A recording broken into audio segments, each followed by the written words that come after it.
मेरी सौतेली माँ ने मुझे घसीटा और उस गंदे भिखारी के पैरों में फेंकते हुए कहा, आज से यही तेरा परमेश्वर है, इसकी सेवा कर और सड़ जा इसकी झोपड़ी में। लेकिन शादी की पहली ही रात मैंने अपने पति का वो रूप देखा कि मेरे होश उड़ गए। मेरा नाम वंदना है। कहते हैं कि माँ के जाने के बाद घर घर नहीं रहता, बस ईंट पत्थर का मकान बन जाता है। मेरे साथ भी कुछ ऐसा ही हुआ। मेरे पिताजी बहुत सीधे साधे इंसान थे, लेकिन मेरी माँ के गुजरने के बाद उन्होंने दूसरी शादी कर ली। मेरी सौतेली माँ, जिनका नाम सुमित्रा था, वो जब घर आई तो अपने साथ दो बेटे भी लाई। शुरू में तो उन्होंने पिताजी के सामने मेरा बहुत ख्याल रखा, लेकिन जैसे ही पिताजी काम पर जाते, घर का सारा काम मुझसे करवाया जाता। वक्त गुजरता गया और एक दिन अचानक दिल का दौरा पड़ने से मेरे पिताजी भी मुझे छोड़कर चले गए। अब मैं उस घर में बिल्कुल अनाथ हो गई थी। मेरी उम्र 22 साल थी और मैं दिखने में काफ़ी सुंदर थी, लेकिन मेरी सौतेली माँ को मेरी सुंदरता खटकती थी। उन्हें डर था कि अगर मेरी शादी किसी अच्छे घर में हो गई तो पिताजी की जायदाद का हिस्सा मुझे देना पड़ेगा। वो चाहती थी कि वो सारी ज़मीन जायदाद उनके बेटों के नाम हो जाए। एक दिन हमारे गाँव के मंदिर के बाहर एक आदमी बैठा रहता था। उसके कपड़े फटे पुराने थे, दाढ़ी बड़ी हुई थी और वो अक्सर अजीब अजीब सी बातें करता था। गाँव वाले उसे बावला रघु कहते थे। कोई उसे रोटी दे देता तो वो खा लेता, वरना वो पेड़ के नीचे लेटा रहता। एक दिन मेरी सौतेली माँ ने घर आकर ऐलान कर दिया कि वंदना की शादी तय हो गई है। मैं खुश हुई कि चलो इस नर्क से मुक्ति मिलेगी, लेकिन जब उन्होंने बताया कि दूल्हा कौन है तो मेरे पैरों तले जमीन खिसक गई। उन्होंने कहा, तेरी शादी उस मंदिर वाले रघु से होगी। मैं रोई गिड़गिड़ाई, मैंने उनके पैर पकड़ लिए। मैंने कहा, माँ, मैंने आपका क्या बिगाड़ा है? मुझे कुएं में धक्का दे दो, लेकिन उस पागल से शादी मत कराओ। लेकिन वो हंसने लगी। उन्होंने कहा, मुफ्त का दूल्हा है, न दहेज देना पड़ेगा और न ही कोई खर्चा। और वैसे भी तू कौन सा राजकुमारी है जो तेरे लिए राजकुमार आएगा? मेरे सौतेले भाइयों ने जबरदस्ती मुझे उस मंदिर के पास ले जाकर खड़ा कर दिया। पंडित जी को थोड़े पैसे देकर वहीं पेड़ के नीचे मेरी शादी उस बावले रघु से करवा दी गई। रघु चुपचाप बैठा रहा, उसने कोई विरोध नहीं किया, बस अजीब सी नज़रों से मुझे देखता रहा। विदाई के नाम पर मेरी सौतेली माँ ने मुझे एक पुरानी संदूक दी और कहा, अब इस भिखारी के साथ भीख मांग या भूखी मर, मेरे घर दोबारा कदम मत रखना। वे लोग चले गए और मैं उस पेड़ के नीचे अपने नसीब को कोसती हुई रोती रही। शाम हो गई थी। रघु उठा और उसने इशारे से मुझे अपने पीछे आने को कहा। मैं डरते डरते उसके पीछे चल दी। वो मुझे गांव के बाहर एक टूटी फूटी झोपड़ी में ले गया। वह झोपड़ी इतनी जर्जर थी कि लग रहा था कि हवा के झोंके से गिर जाएगी। अंदर जाकर उसने एक कोने में इशारा किया जहाँ एक फटी हुई चटाई पड़ी थी। वो खुद बाहर चबूतरे पर जाकर लेट गया। मुझे समझ नहीं आ रहा था कि मैं क्या करूँ। पूरी रात में मैं कोने में दुबक कर बैठी रही, अपनी किस्मत पर रोती रही। दोस्तों, कहानी में आगे बढ़ने से पहले अगर आप भी मानते हैं कि भगवान के घर देर है अंधेर नहीं, तो हमारे चैनल को सब्सक्राइब जरूर करें। अगली सुबह जब मेरी आँख खुली तो रघु झोपड़ी में नहीं था। मुझे लगा शायद वो भूख मांगने गया होगा, लेकिन थोड़ी देर बाद वो आया। उसके हाथ में कुछ फल और दूध था। उसने मेरे सामने वो सामान रख दिया और खुद बिना कुछ बोले बाहर जाकर हैंडपंप पर नहाने लगा। मैंने देखा कि भले ही उसके बाल दाढ़ी बढ़े हुए थे, लेकिन उसका शरीर गठीला और मजबूत था। वो किसी बीमार या पागल जैसा नहीं लग रहा था। उस दिन के बाद मेरी जिंदगी उसी झोपड़ी में सिमट गई। मैं रघु के लिए खाना बनाती, झोपड़ी साफ करती, लेकिन रघु का व्यवहार बहुत अजीब था। वो दिन भर तो गाँव में पागलों की तरह घूमता, लेकिन रात होते ही उसका रूप बदल जाता। वो रात को झोपड़ी के पीछे वाले हिस्से में जाता और घंटों तक वहाँ से फुसफुसाने की आवाज़ आती। कभी कभी मुझे ऐसा लगता कि वो किसी से अंग्रेजी में बात कर रहा है। एक रात करीब 2 बजे मेरी नींद खुल गई। मुझे प्यास लगी थी। मैंने देखा कि रघु अपनी चटाई पर नहीं था। मैं घबरा गई, इतनी रात को वो कहाँ गया? मैं झोपड़ी के बाहर निकली तो देखा कि वो झोपड़ी के पीछे वाले जंगल की तरफ जा रहा था।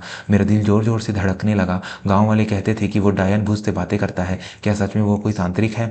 हिम्मत करके मैंने उसका पीछा किया। वो जंगल के बीच एक पुरानी खंडहर के पास रुका। वहाँ अंधेरे में एक काली रंग की बड़ी गाड़ी खड़ी थी। मैं एक पेड़ के पीछे छुप गई। मैंने देखा कि रघु उस गाड़ी के पास गया। गाड़ी में से एक आदमी निकला जिसने सूट बूट पहना हुआ था। उस आदमी ने झुक कर रघु के पैर छुए। मैं अपनी आंखों पर विश्वास नहीं कर पा रही थी। एक सूट बूट वाला आदमी इस भिखारी के पैर क्यों छू रहा है? फिर मैंने रघु की आवाज़ सुनी। वो बिल्कुल साफ और भारी आवाज़ में बोल रहा था। रघु ने कहा, शर्मा जी, प्रोजेक्ट की फाइल तैयार है, मुझे कल तक रिपोर्ट चाहिए। और हाँ, मेरी सौतेली माँ के बेटों ने जो ज़मीन हड़पने की कोशिश की है, उस पर कोर्ट का स्टे ऑर्डर आ जाना चाहिए। मैं सन्न रह गई। ये वही रघु है जो दिन में पागलों की तरह हंसता है, और ये किस प्रोजेक्ट की बात कर रहा है, किस ज़मीन की बात कर रहा है? वो आदमी फाइल देखकर चला गया और रघु वापस झोपड़ी की तरफ मुड़ा। मैं उससे पहले भागकर झोपड़ी में आ गई और सोने का नाटक करने लगी। मेरा दिमाग चकरा रहा था। मेरा पति कोई पागल नहीं है, वो बहुत बड़ा आदमी लग रहा है, लेकिन फिर वो ये नाटक क्यों कर रहा है और उसने मुझसे शादी क्यों की? अगले दिन मैंने फैसला किया कि मैं इसका सच जान कर रहूंगी। दोपहर में जब वो खाना खाने बैठा तो मैंने हिम्मत करके पूछ ही लिया। मैंने कहा, आप कौन है? मैंने कल रात आपको जंगल में उस गाड़ी वाले से सब बात करते देखा था। आप पागल नहीं हैं, आप नाटक कर रहे हैं क्यों? रघु का हाथ रुक गया। उसने सर उठाकर मेरी आंखों में देखा। उसकी आंखों में अब वो पागलपन नहीं था बल्कि एक गहरा दर्द और गंभीरता थी। उसने पानी पिया और बोला, वंदना, मैं जानता था कि तुम समझदार हो, पर इतनी जल्दी मेरा राज जान लोगी ये नहीं सोचा था। उसने अपनी असली कहानी बतानी शुरू की, जिसे सुनकर मेरे रोंगटे खड़े हो गए। उसने बताया, मेरा असली नाम राघव प्रताप सिंह है। मैं इस जिले के सबसे बड़े जमींदार का इकलौता बेटा हूँ। 5 साल पहले मेरे पिताजी की एक कार एक्सीडेंट में मौत हो गई थी। सबने कहा वो एक्सीडेंट था, लेकिन मुझे पता था कि वो हत्या थी। मेरे चाचा और मेरी सौतेली माँ, जो कि अब मेरे पिता की दूसरी पत्नी थी, ने मिलकर जायदाद के लिए उन्हें मरवाया था। वो लोग मुझे भी मारना चाहते थे। मुझ पर 2 बार जानलेवा हमले हुए। मुझे अपनी जान बचाने के लिए भागना पड़ा। उसने आगे कहा, मैंने ये पागलपन का भेष इसलिए बनाया था कि मैं अपने दुश्मनों की नज़रों के सामने रहकर भी उनसे सुरक्षित रह सकूं और उनके खिलाफ सबूत जमा कर सकूं। मैं पिछले 2 साल से इसी गांव में हूं, सबूत इकट्ठे कर रहा हूं। वो गाड़ी वाला मेरा वफादार मैनेजर है जो मेरा व्यापार संभालता है। मैंने पूछा, लेकिन आपने मुझसे शादी क्यों की? मेरी ज़िंदगी को इस खेल में क्यों घसीटा? राघव ने मेरी तरफ कोमलता से देखा और कहा, क्योंकि तुम्हारी सौतेली माँ और मेरे चाचा मिले हुए हैं। तुम्हारी माँ तुम्हें घर से निकालना चाहती थी और मेरे चाचा को एक ऐसी लड़की चाहिए थी जो उनके पागल भतीजे यानी मेरे इस रूप की देखभाल करे, ताकि दुनिया को लगे कि वो मेरा कितना ख्याल रखते हैं। मैंने शादी के लिए इसलिए हाँ की क्योंकि मैं तुम्हें उन जालिमों के चंगुल से बचाना चाहता था। मैंने देखा कि तुम कितनी सहनशील और संस्कारी हो। मुझे एक ऐसे ही जीवन साथी की तलाश थी जो मेरे पैसों से नहीं, मेरे व्यक्तित्व से प्यार करे। लेकिन तुम्हें इस हाल में रखने के लिए मैं माफ़ी चाहता हूँ। ये बात सुनकर मेरी आंखों से आंसू बह निकले। जिसे मैं अपनी बदकिस्मती समझ रही थी, वो तो मेरा रक्षा कवच था। राघव ने कहा, बस 2 दिन और वंदना, परसों मेरे पिताजी की बरसी है। उस दिन मैं सबके सामने अपना सच लाऊंगा। अब तब तक तुम्हें ये राज रखना होगा। कहानी में एक बहुत बड़ा मोड़ आने वाला है। अगर आपको ये कहानी पसंद आ रही है तो जल्दी से सब्सक्राइब का बटन दबाएं। वो 2 दिन मेरे लिए काटना मुश्किल हो गए, लेकिन अब मेरे मन में डर नहीं बल्कि गर्व था। वो पागल भिखारी नहीं, मेरा राजकुमार था। आखिरकार वो दिन आ गया। गाँव की हवेली में, जहाँ अब राघव के चाचा का कब्जा था, वहाँ बहुत बड़ा भोज रखा गया था। मेरी सौतेली माँ भी अपने बेटों के साथ सज धज कर पहुंची थी। वो लोग आपस में बातें कर रहे थे कि कैसे उन्होंने हम दोनों, मैं और राघव को अपनी ज़िंदगी से निकाल फेंका। मैं और राघव भी वहाँ पहुंचे। राघव अभी भी उसी फटे हाल में था। हमें देखकर राघव के चाचा ने सबको रुकवा दिया और जोर से हंसते हुए बोले, अरे देखो, हमारे घर का पागल दामाद और उसकी भागन बीबी आए हैं। इन्हें भी 2-2 पूरियाँ दे दो, बेचारे भूखे होंगे। मेरी सौतेली माँ ने ताना कसते हुए कहा, क्यों वंदना, कैसी कट रही है तेरी महलों वाली ज़िंदगी? और सब लोग ठाके लगाकर हंसने लगे। तभी राघव ने अपनी पीठ सीधी की। उसकी चाल बदल गई। वो सीधे मंच की तरफ बढ़ा और जहां माइक लगा था, चाचा के पहलवानों ने उसे रोकने की कोशिश की, लेकिन तभी बाहर से पुलिस की 4 गाड़ियां और वो काली लग्जरी कार अंदर आ गई। पुलिस को देखकर सब सन्न रह गए। राघव ने माइक हाथ में लिया और अपनी भारी रौबदार आवाज में कहा, हंसी आ रही है आप सबको? ये हंसी अब मातम में बदलने वाली है चाचा जी। चाचा का चेहरा पीला पड़ गया। ये आवाज़, ये अंदाज वो पहचान गए।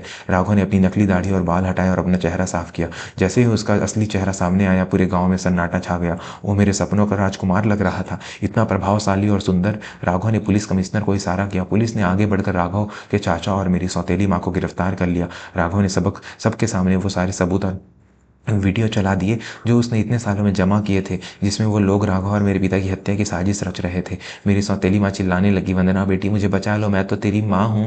मैंने आगे बढ़कर कहा, माँ वो होती है जो बेटी का घर बसाती है, वो नहीं जो उसे भिखारी के पैरों में फेंक दे। आपने मुझे जिस भिखारी को सौंपा था वो असल में हीरा है, और आप कांच के टुकड़े भी नहीं रही। राघव ने मेरा हाथ पकड़ा और सबके सामने ऐलान किया, ये हवेली, ये जायदाद सब आज से मेरी पत्नी वंदना के नाम है। इसने मेरे सबसे बुरे वक्त में मेरा साथ दिया है। जब मैं कुछ नहीं था तब इसने मेरी सेवा की। यही इस घर की असली मालकिन है। गांव वाले जो कल तक हम पर हंसते थे, आज मेरे और राघव के पैरों में बैठकर गिरकर माफी मांग रहे थे। मेरी सौतेली माँ और उनके बेटों की जेल हो गई। राघव के चाचा को उम्र कैद की सजा मिली। उस रात जब हम वापस अपनी असली हवेली में गए तो राघव ने मुझसे कहा, अब तुम्हें किसी की झोपड़ी में नहीं रहना पड़ेगा।